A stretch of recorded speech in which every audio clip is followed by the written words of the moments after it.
Here we go. Well, hello there. I am so happy to see all of your lovely faces. Welcome to this panel in the Coastal Magic Convention's 10th anniversary weekend. We are coming to you virtually this year and are happy to have you with us from wherever you may be. Right now, we are talking to Gail Z. Martin, who is also Morgan Bryce, and Tiff Marcelo and Nina Crespo about foodie fiction. I happen to really love foodie fiction. There's seems to be an entire explosion of little cozy mysteries and happy little meet cutes and all that have to do with food recently. So we'll talk about that, why you think that's a thing, but it makes me very happy. So I'm excited to get into all of that with all of you, and I'm happy to have those of you who are joining us online on the website and in Facebook. Please feel free to ask your questions and your comments. I'll be watching for those, and we'll make sure that we ask as many as we can to everyone who is on the panel. So why don't we start with some introductions? Gail, why don't we start with you, and then we'll move around and get everybody to say hello, and then we'll start with the questions. Sure. I'm Gail C. Martin and Morgan Bryce. As Gail, I write epic and urban fantasy. And as Morgan, I write urban fantasy, male, paranormal, romance. And all my characters like to eat, so we talk about food a lot. Tiff?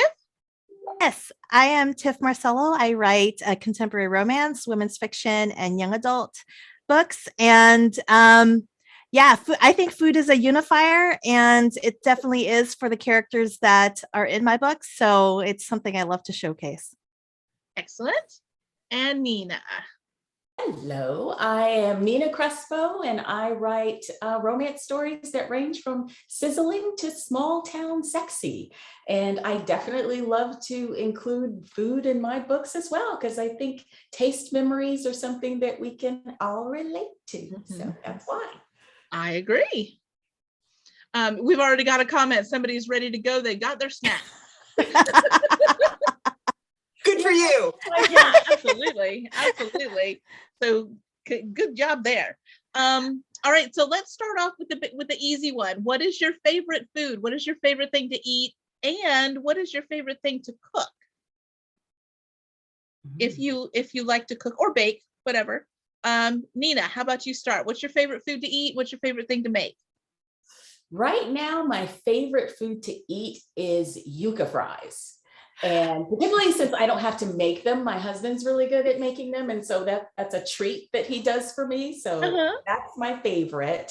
And probably my favorite thing to make is these special like rolls that my mom used to make that I now know how to make. So that's probably like my favorite thing to whip up. Yeah.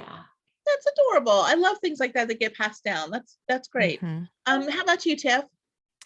So right now I'm still making bread. I've always liked making bread, and I made bread throughout the pandemic. I made sourdough bread throughout the pandemic, and my poor sourdough starter I just had to say goodbye to it. Uh-huh. But I'm still making bread. I love to make bread.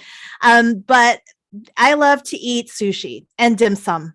Unfortunately, in our town, there isn't really any good places. So maybe that's why it's so heightened in my needs category. You know, I just want some good dim sum.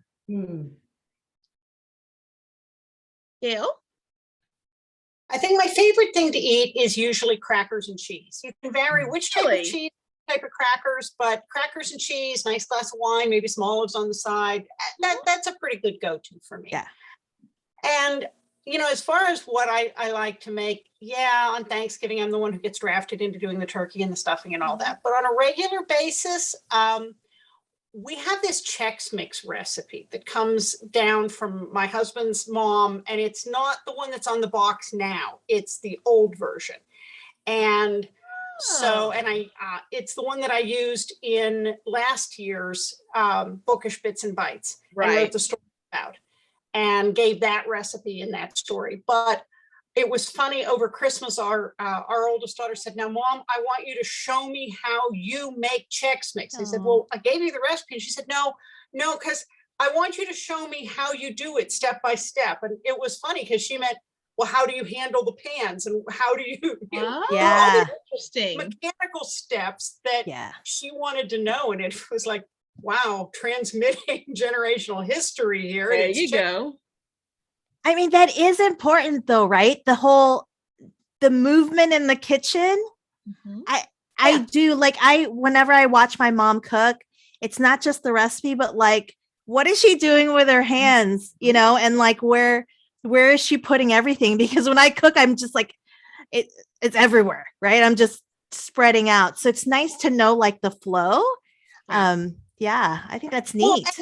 and it was funny because I hadn't really thought about it. It's just how I do it. But Yeah.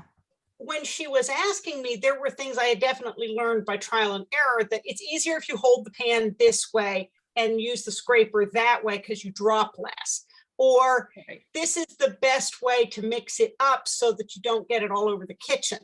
And it just kept making it for 30 years, you know, you Right. learn the hard way. So yeah, you're right. It was just stuff that I don't even think about anymore. And she was like, oh, I got to write that down. It's like, And okay, I it's a feel nice like- experience to share too. It's Mhm. something, it's a memory that you guys will have together. So that's sweet. Mhm. But yeah, check. Very cool. So when it comes to the food that's in your books, do you try out the food that you write about in your books that shows up on the page? Is that something that you have had and had experience with and really enjoyed, so you included it in the book? Or do you just kind of wing it? Is that how do you relate to the food that's in your stories? Let's start with Tiff. All the food that's mentioned in my books I've already made. So it's easy to put in there. And usually it's I always say like the way I make my food is different from the way my mom makes it. So I'm always kind of fearful that she's gonna read it and she's like, what is this? What is this? Why are you putting this ingredient in this generation old recipe? But yeah, I put in there the things that I love to eat and love to cook and already know how to cook. Cool. Nina? Yeah, it's definitely things that I have tried or things that I know of. I mean, professionally, I have a culinary background, so being able to just pull from that a lot of the times. I had no idea, Nina. Really? So cool. I feel like we need to expand. No. I did go to a school that is well known for its culinary arts, and but I came into it from a management background. But the way their philosophy is, everybody had to train as a chef during those first years, Wow. of your degree. So it's nice to be able to bring that in. I never anticipated that I would bring that into my writing, quite honestly, and it's just showed up. Particularly with the last couple of books, but yeah, so a little bit of experience and just love of food in general. Very cool. Gail? With mine, it's probably less cooking the food in the books than eating it. And yes, I have eaten everything that I make my characters eat. And it's fun because sometimes they're in different places, and there are foods that I've eaten in that city or in that area that are unique to that place. Right. And so it's fun to be able to show that. I have an editor who is very much of a foodie. And if I ever try to go, they had dinner and talked, no, what did they eat? And what did they have for, and what did they have for an appetizer? And, so now I just put it in because she'll make me go back and put it in anyhow. So I might as well just write it. Right. Right. Absolutely. Because I know exactly what you're talking about, because when I first started in my career, I had an editor, read one of my manuscripts, and I had just mentioned, oh, well, they had lunch or whatever. And she said it in a nice way, not a mean way, but I hate it when authors don't put what the characters are eating. It just distracts me. I want to know, what did they eat? So it just always stuck in my brain since then to include, the food on the page, because it involves the reader in a different way that, we as the author don't always anticipate, I think. Right. Right. Well, sometimes when you're using a regional specialty, it's something new and unique to the reader, even if you grew up in that region and that's just what people eat. you know, if it's not something they've had, then that's kind of exotic to them. And it's like, well, we never thought it was exotic. We just ate it on the weekend. But Right. you know, hey, if it's new to you, go for it. Right. Absolutely. Real quick, just in case for the readers, I have already told all of our authors I am not paying attention. I've got comments from you guys right here, just off screen, just a tiny bit. So I'm checking real quick to see what the questions, comments online are. And we've got a couple. Jody says that she cooks like her dad, very messy. He was a good cook, basic comfort food. So that's a nice little memory, you know, from generations past. Suzanne says, wait, those donuts are real? Where do I get those donuts? So apparently we're going to have to share some donut locations and or recipes sometime before the end of this. Let's see here. And Suzanne also says one of her biggest regrets is not getting my grandmother to show me how to make meatballs. Hers were so good and I had to figure it out on my own. So yeah, again, the idea of being able to share that experience, you know, something as simple as cooking is not necessarily so simple, you know. It may be a basic need, but there's so much more that goes into it. And maybe that's the next thing we talk about is what do you think makes it such a special thing, A, for families in general, and B, for people who are reading it in books? I mean, you people say the kitchen is the heart of the home. Why do you think that is?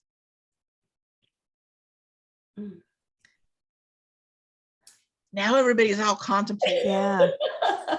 Well, I think there's quite a few reasons. I mean, a couple of stories kind of stick out in my mind professionally. And I was on a plane one time, either going to Europe or coming back from Europe. And there was a woman sitting next to me who was probably around her 70s, and we had been served these Danish butter cookies. And so she flags down the flight attendant and she says, may I please have another package of cookies? And it's not because I'm hungry, but because they remind me of my mother and the cookies she used to make. Aww. And so she takes this package of cookies and she holds them to her chest and she closes her eyes, and she just, you could tell, you know, in her face, it was wistful, there was sadness, there was a little bit of happiness there. And so it just brought this powerful memory that I could feel from this woman just sitting next to her. So I think food definitely just, you know, it unifies families and it unifies people in a way that's unique to people, but I think it's in a way that we can all understand. Right. And so, you know, when it's in the book, I think it also brings that about as well, you know, that place of, yes, hearth and home, but also, you know, wonderful family memories are tied to it as well. Right. Definitely something people can relate to. Yeah. You know, whenever I've moved around a lot, we've, in a military family, I've lived in so many different homes, over a dozen homes. And no matter how small or how big the kitchen is, if we're talking about the kitchen as the heart of the home, if we have people over, no matter how small, even if it's like a galley kitchen in Germany, everyone is packed in the kitchen. It could be, I'm like, everybody leave my kitchen, please. Like, go outside. But I think there's something vulnerable in the kitchen. I think it's the messiest part of the home, first of all, because everybody's making food or putting away dishes and whatnot. And I think I think people feel most comfortable there because it's not as fancy, you know. I'm sure there are a lot of fancy kitchens out there. Mine is not. But because you're in there, you feel a little bit more relaxed, you know, everybody knows. Yeah. And every folks kind of know how to move around in the kitchen. But if you're like in a library or like in the dining room, sometimes it's a little bit more intimidating. So that was a great question, because it did make me think of all those kitchens that I've had and how even like no matter what, people were just packed right next to the stove. And I'm like, why is everybody like, you need to chop something? Yeah. I'm like, do the dishes if you're going to be in here. Right. That's Yeah, great. I mean, I agree with Tiff in terms of it's that place that just has the warmth and this Mhm. place of just unity. I mean, last week I had a wine tasting, and when Gail mentioned cheese and crackers, we had a lot of that: the cheese, the crackers, the fruit, the wine. And we were all just gathered around, the large counter space in the kitchen, and it was just cozy and wonderful, and it just had this, I can't even really describe it in terms of just the goodness of it. Yeah. Yeah, one of the things that our kids like to do when they all get home for the holidays is our oldest and her husband are big into specialty small batch hot sauces.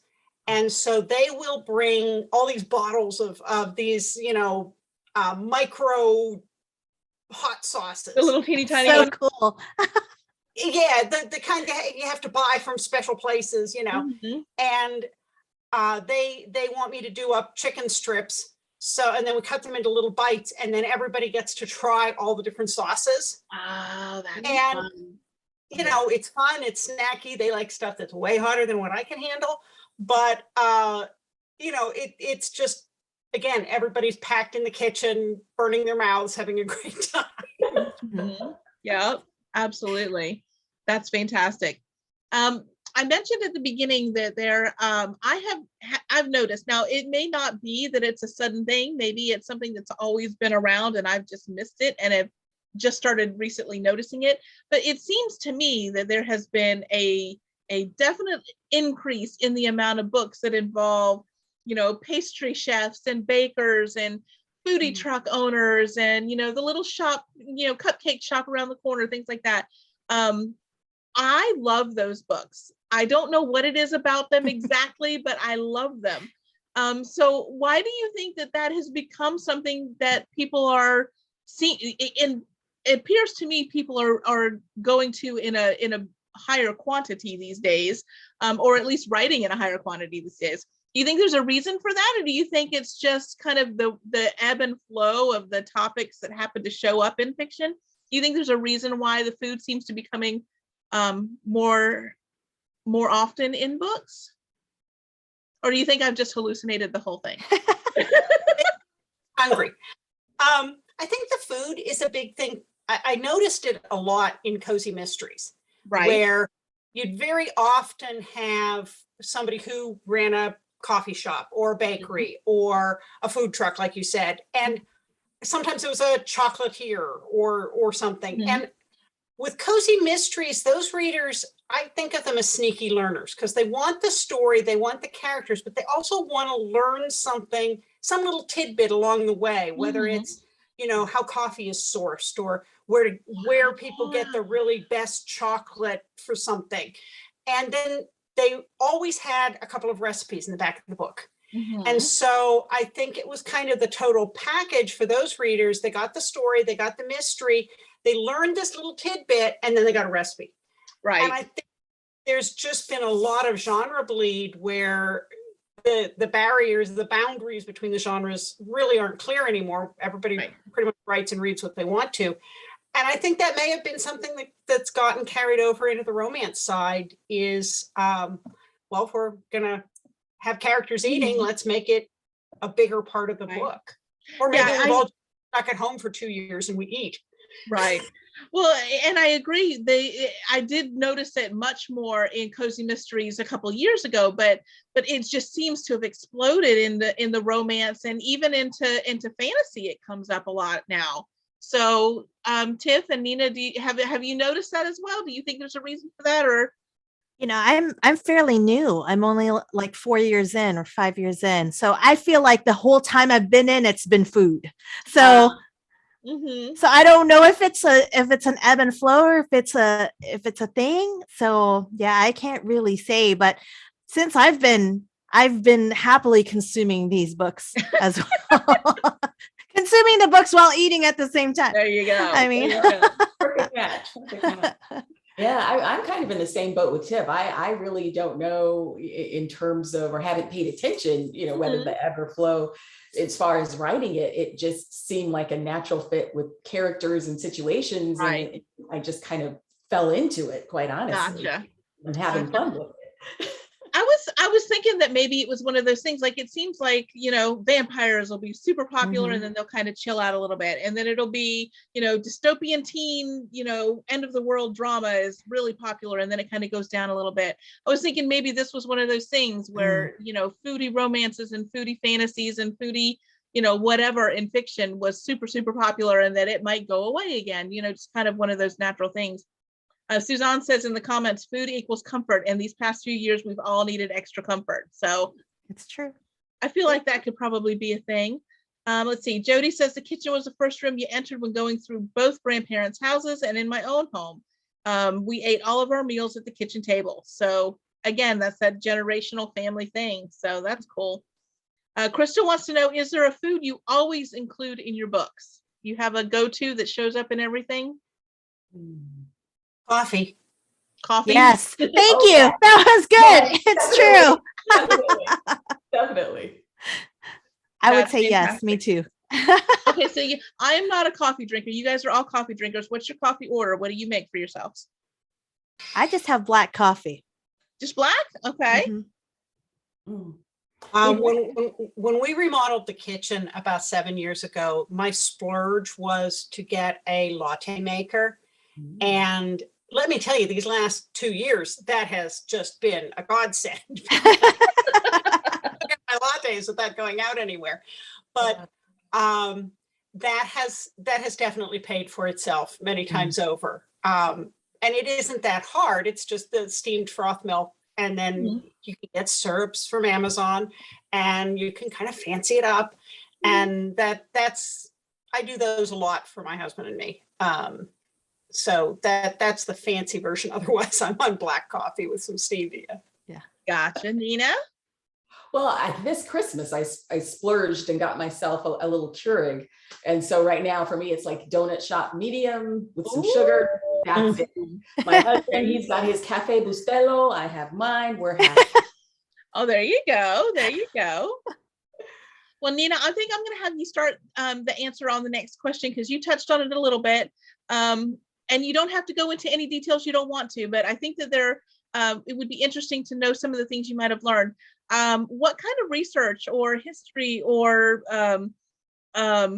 experiences did you have of your own when it came to writing the foods in your books? So you said that you have a little bit of a culinary background. Now you don't, like I said, you don't have to go into a lot of details, but what were some of the things that you learned how to do? Like, what do you know that in particular came into your story? Oh, that came particularly into the story? I mean, it's hard to explain because like some of it's second nature, so in terms of like, for instance, with An Officer and a Fortune, it was just really fun to set up a restaurant because it was like, oh, I get to set up a restaurant. I get to put all the things that I want in it. Yeah. And, all the kitchen is going to be designed this way and these things are going to happen. So just being able to have that freedom of setting up a kitchen and setting up a menu. And so like, for instance, in An Officer and a Fortune, there was a barbecue happening. So being able to just create this ultimate barbecue menu was exciting. And so that type of freedom makes me smile. I mean, even to the point where my editors know, because in a book that I'm going to be writing in the future, which is part of a author in not an anthology, but like a series that authors are contributing to, the editor was like, well, you can create a restaurant if you want. And I was like, oh yes, my God. She's like, I know. For something like that, do you have to research what you need to do to set up a restaurant? Like, do you have to go and like look at permits and all of that? I do research, go through and look at what certain restaurants look like. I'll research equipment, for instance, in terms of setting up. As far as recipes themselves, definitely, I'll research, recipes in terms of, what might be in a particular meal, for instance, just being able to get the balance right. So I will research that, and I enjoy doing that. So it's not necessarily research. Yeah, there you go. There you go. Tiff or Gail, did you guys have to do any kind of special research for any of the food stuff in your books? Anybody set up a restaurant or? I set up a food truck Well, there you go. So did you what did you have to do to learn how to set up a food truck? Well, yeah, I had to look at it was so much fun. First of all, I watched the movie The Chef. Have you guys seen the movie The Chef? And I was like, okay, this is amazing. And then I had to go into like the manufacturing, how to manufacture a food truck and like how big I wanted it to be and what burners I wanted in there. But really what I researched a lot of is the laws in North TU took place in the city of San Francisco. Mhm. And that story began because I read about an actual conflict between a restaurant and a food truck. Gotcha. Because the food truck kept parking in front of the restaurant and it was just such an eyesore and it was awful. And they had to enact legislation throughout the city so that these two businesses can be together. So I went down like a major rabbit hole trying to figure out like licenses and how far can they park and what kind of, bad things can happen to people that break these laws. So anyway, so that was pretty fun. That took hilarious. A lot out of my writing, but it was fun anyway. That's fantastic. And so now you'll be ready next time you want to start your own food truck. Yes. I want that food truck with dim sum. That's what I want that. Right outside my door. Yes. Right there. Well, my guys are usually busy fighting monsters or ganking ghosts or, dealing with stuff. So I haven't gotten into the nitty gritty of actually setting up like a kitchen or a food truck, but I do have a food truck that belongs to the cousin of one of my main characters in the Treasure Trail series, which is set in Cape May, New Jersey. And his cousin has this food truck up in Wildwood. And that was his dream. So that's why Ben got to come take over the family real estate business, because his cousin didn't want that. He wanted to go run a food truck. And the food truck does specialty onion rings. So it's called Put a Ring on It. And I love it. In this book, the food truck operators in Wildwood are getting shaken down for protection money. And so that kind of plays into there are a lot of mob conflicts that happen in that series, but we've got a heroic food truck that stops a confrontation between two mob factions, which with its awesome sound system. So yeah. And so that was something that was kind of fun because I'd never really written about anybody with a food truck, even get into the details of how it actually works. Yeah. So next time you write about that, you can just message Tiff and say, I have a food truck. Nina's going to send her address. You can send her your address. You just make the rounds. There we go. Let's see here. A couple more comments. Crystal says, I can usually resist the urge to eat when reading, but if a character drinks coffee or wine, I gotta join in. Thankfully, lots nowadays are all about coffee or I'd be in so much trouble. It's true. Yep. Well, Suzanne mentioned the donuts, and in Trash and Treasure, I've got a character, it's a shifter story. There's a character who's the night baker, and he's a possum shifter, but he has a night job, and his specialty is donuts for the local coffee shop, and all these really unique donut combinations, and he tries them out on the guy who is the night garbage pickup guy that he has a crush on, who's actually a raccoon shifter. But he plies him with donuts because he's trying to get the guy's attention. And they're these really unique combinations. And I based that on a little bakery in Columbus, Ohio, that's in this, it's one of those that used to be a big train station. Now it's all chopped up into little tiny food booths. And they did, it was a maple walnut bacon yeast donuts. Oh my God. It sounds good.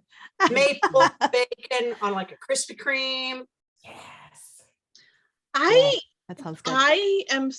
I love bacon so much. I can't even tell you, but I have not yet joined the masses who like stuff on bacon. Like if I'm going to eat bacon, I want to eat bacon, just some bacon, all the bacon right in my face.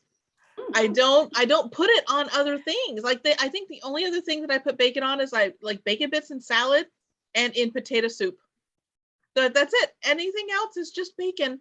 I'm tempted to try the maple bacon thing, but I have not yet. I hear it is delicious.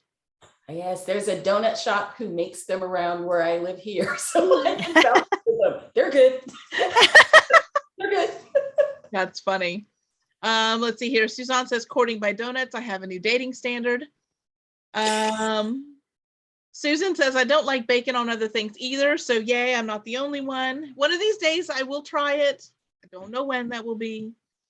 Let's see here. Ashley says, when there is food in a book that the author keeps talking about, I always find myself making it after I'm done with the book. Mm. So just be aware that that's a thing that happens. So if you start talking about something that is a completely made up food, poor Ashley's going to go nuts.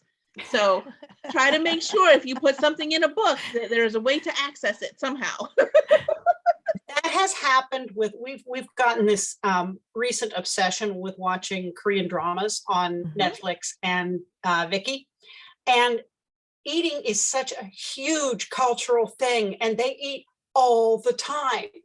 And it's always highlighted in the show. So you're watching them eat. And so I had to go out and find a Korean restaurant within driving distance so that we can add a list of this is what we're ordering tonight because it's what they ate last week. There you go. That's awesome. Now we have a whole list of new favorites because if I watch the shows, I get hungry. But yeah. I can't always pronounce all the foods, but I know which ones I like. Yeah. There you go. There you go. So we talked about your favorite foods. What about your characters? The characters in your books that get to indulge in all of these lovely foodie treats. What are their favorite foods? Nina? Oh, I would say in A Chef's Kiss, it was probably the mac and cheese. And they had made like different variations of mac and cheese, but and they had a special moment with it. So I'm sure that would be their favorite. Well, you talked about how the food brings memories and all of that. So yeah, I think that's a fair guess. Absolutely. Yep. Gail, what about your characters? Do they have favorite foods?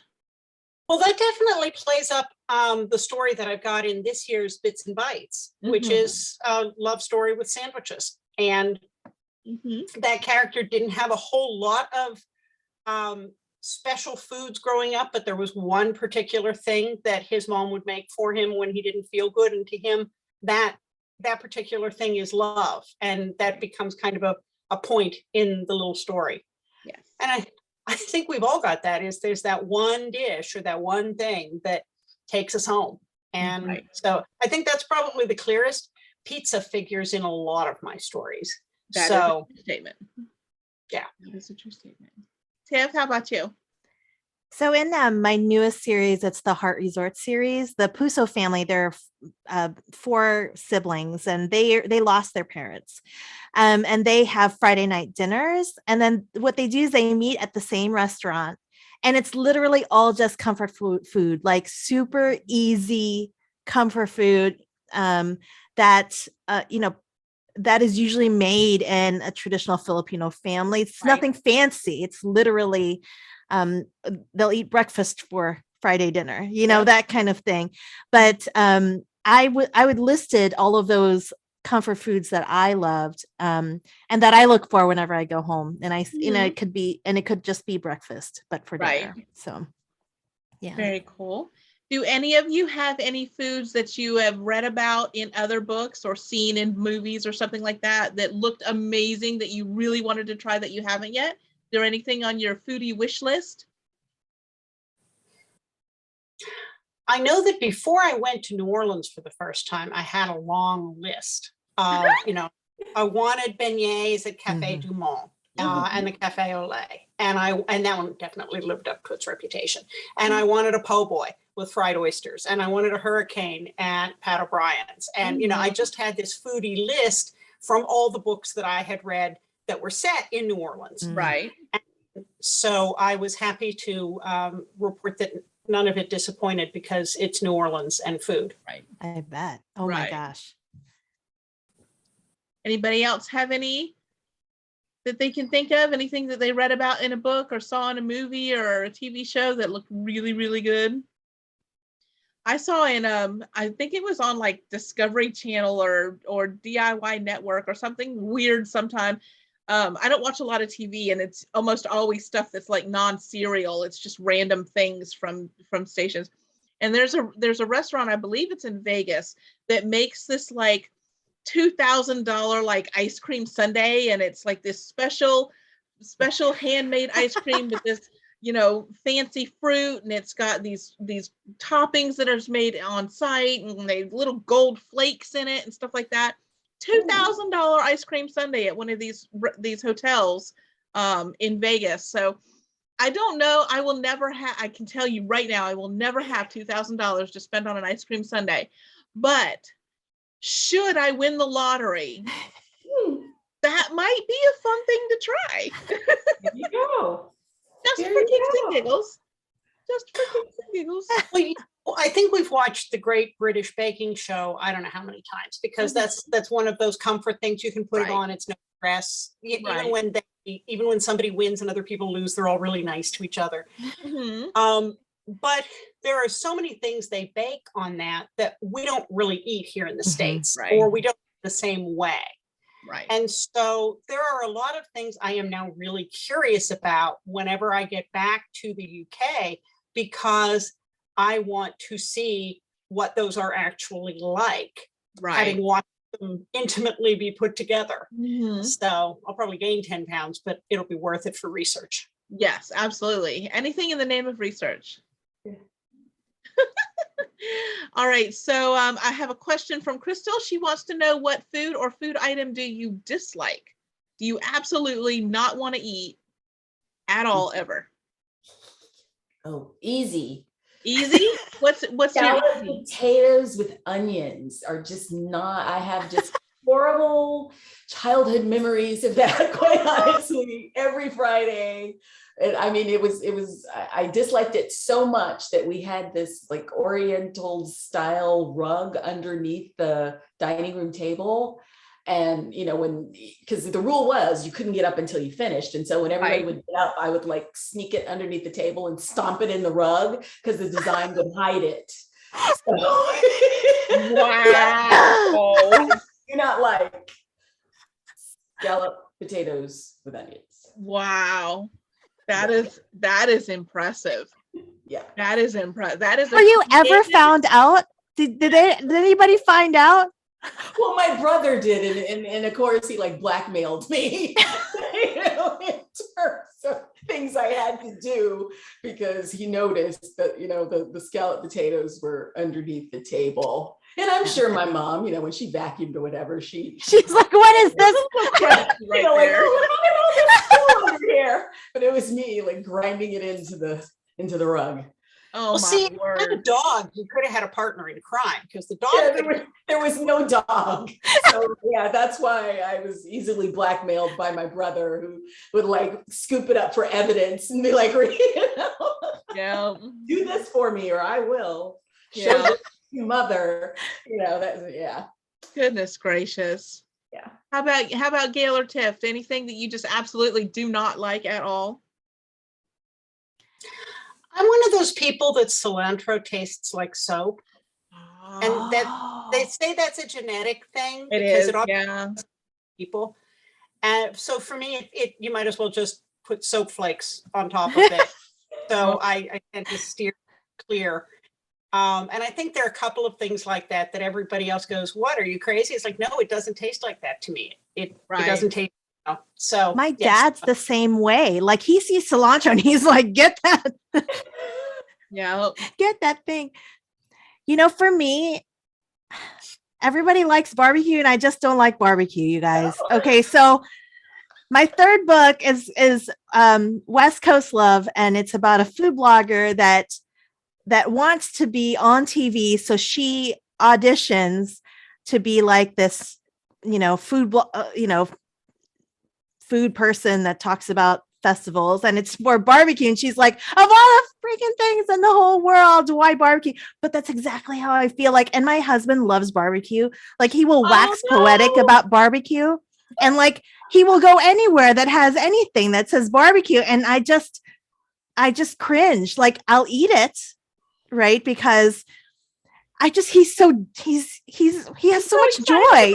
Like, I'm not, he's such a good man. I'm not going to be like, but I just eat more coleslaw and way less barbecue.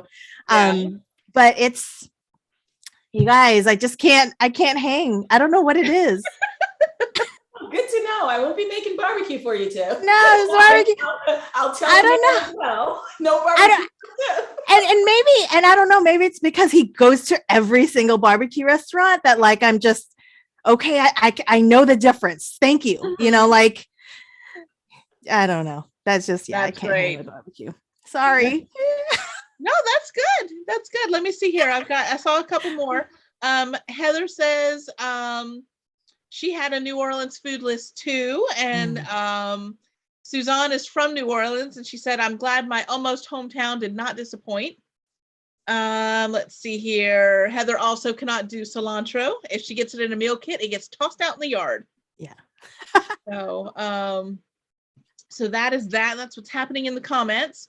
All right. So my last question for everyone is, do you have any other food books or TV shows or movies that you just really love that are food centered, that people who like the food in your books and the stories about food might also like? So what are some of your recommendations for books or movies that are centered around food? I'm looking it up right now. You can look it up. That is a fair thing. Nina's like, I've never seen any book or movie that had food in it ever in my whole life. The only thing I can think of is the romance anthology that we just did. Right. So, and what is that? So yeah, Love in the Mix. It was a group of us who are romance authors pulled together. And so that book is available, and the proceeds of it go to pro literacy. So if you like romance and you like recipes, then definitely check out Love in the Mix.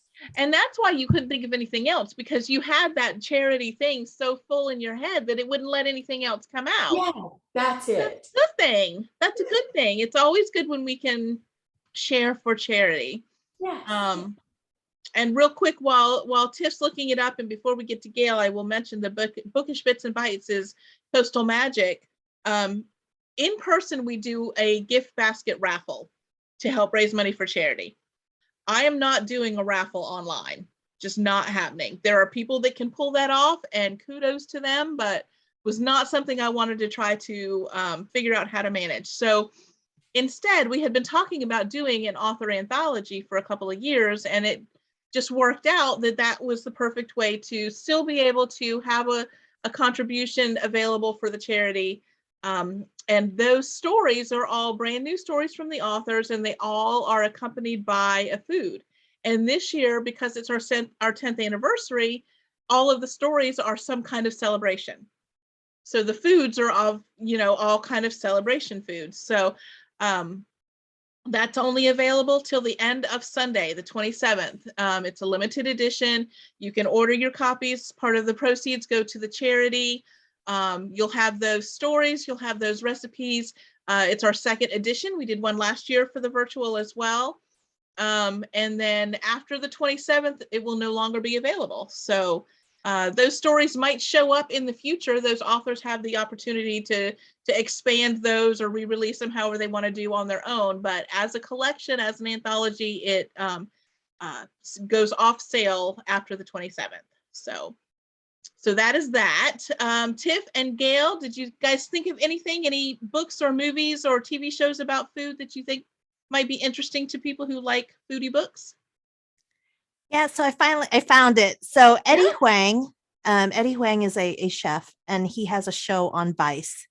It's a great show because what he does is that he explores Asian food in the diaspora. Okay. So, and how it's changed over generation and where it's located in the world. It's such a great show. Eddie Huang himself, he is wrote the book Fresh Off the Boat, which eventually became the show. So he himself is a little bit controversial though, but his show on Vice about food culture is really so good, because it shows, that the way I cook, for example, is totally different tasting than my parents who immigrated from the Philippines. So it really opens up and blows out those borders of what is authentic and what is not authentic. So it's such a great show. That's really cool. Yeah. Excellent. Gail? I do have two shows in mind, but I want to pick up on something Tiff said, because I interviewed a guy once for an article who runs a chain of grocery stores that caters to first and second generation immigrants from Central and Latin America. And he said, third generation, they're all eating hamburgers. But first and second generation, they want what they had at home, want their comfort food, and a lot of those ingredients aren't easy to get. And so that's his whole business model, is he sources those foods from home for Latin and Central and South and the Caribbean, so people can make that comfort food. And the stores are absolutely fantastic. I don't know what half the stuff is, but they have so many interesting things, and it's the Compare Foods chain. So if you have it in your area, it's fantastic. My two from shows, Mystic Pop-Up Bar, which is Korean drama. So many different foods. The characters are always eating and sharing food with each other. And then What's Wrong with Secretary Kim, another Korean romance, in which I learned that ramen tastes better with kimchi. And I have also learned that in Korea, if you say, want to come in and eat some ramen, it's what we mean when we say, want to come over and have Netflix and chill. So if you want more than ramen, don't invite somebody in, because that's what it want to come up and eat some ramen. Mm-hmm. Good to know. Good to know. Good to know. Let's see here. Melissa says that they love the family movies Eat Man, Drink Woman and the Spanish version Tortilla Soup. So that might be something to check out if you like movies about foodie stuff. And I think that about wraps us up. We've just got a few more minutes. I want to give everybody a chance to mention anything that they've had come out recently, anything that might be coming out maybe the rest of this year. If you have any appearances, any places you plan to travel to see readers, make sure you let us know about that, and where people might be able to find you online. We'll start with Gail. The new book is The Devil You Know. It's the 6th in the Witchbane series. And coming up next month is No Surrender, which is the 5th Badlands book. I'm pretty easy to find on social media. Look for Gail Z. Martin or Morgan Bryce. I'm new on TikTok, so come find me there. I'm playing with videos.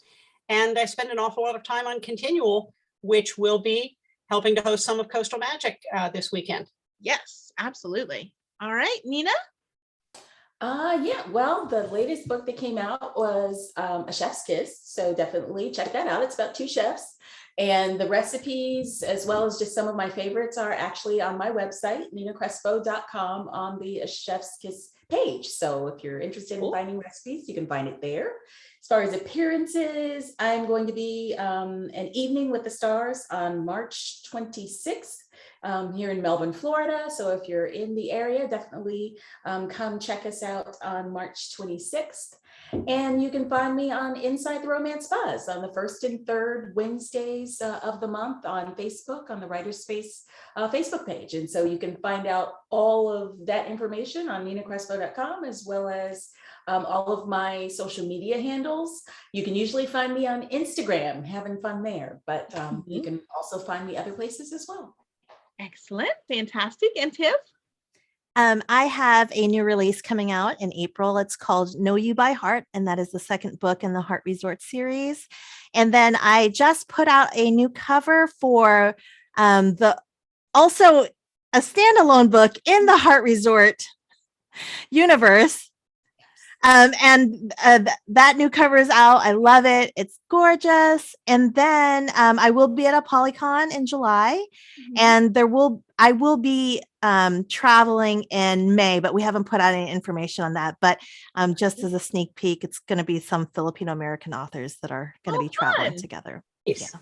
That's super cool. And what about, where can people find you online? Oh, Instagram is number one for me, just because it's the easiest. But I'm also on the Stories to Love podcast. So I am a host and I produce it. And I have new episodes coming, about 1 to 2 episodes a month. Very cool. Very cool. Well, I appreciate all of you taking a little bit of time to talk food with me, and the rest of the weekend as well. So we'll see you on some other panels and discussions and activities and events and all of that goodness. And thank you everyone who watched and contributed online and who will be watching the replay in the future. We'll catch you for some other panels during the weekend. Thank you so much. I appreciate you. Have a good rest of your day. Thank you, everyone. Thank you. Bye. Bye.